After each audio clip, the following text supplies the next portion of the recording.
கோடைக்காலம் முடிந்து மழைக்காலம் ஆரம்பிக்கும் போது மனித உடம்பிலும் ஏகப்பட்ட மாற்றங்கள் ஏற்படும். இதுல முக்கியமா நோய் எதிர்ப்பு சக்தியும் ஜீரண சக்தியும் கம்மியாகும்.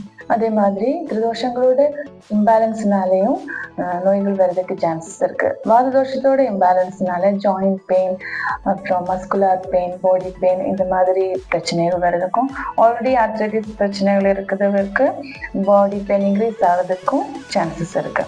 அதே மாதிரி பித்த தோஷத்தோட இம்பேலன்ஸ்னால இன்டைஜஷன் பிரச்சனைகள் வர்றதுக்கும், கபதோஷத்தோட இம்பேலன்ஸ்னால அலர்ஜிக் டிசார்டர்ஸ், அப்புறம் ப்ராங்கைட்டிஸ், ஆஸ்துமா, கஃப், கோல்ட் இந்த மாதிரி நோய்கள் வர்றதுக்கும் வாய்ப்பு இருக்கு.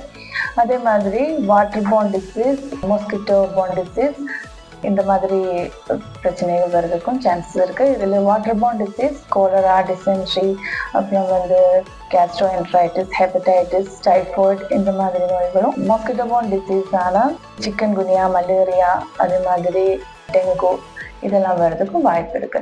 ஸோ மழைக்காலத்துல நம்ம proper diet and life style maintain பண்ணி கேர்ஃபுல்லா இருக்குது ரொம்ப முக்கியம்.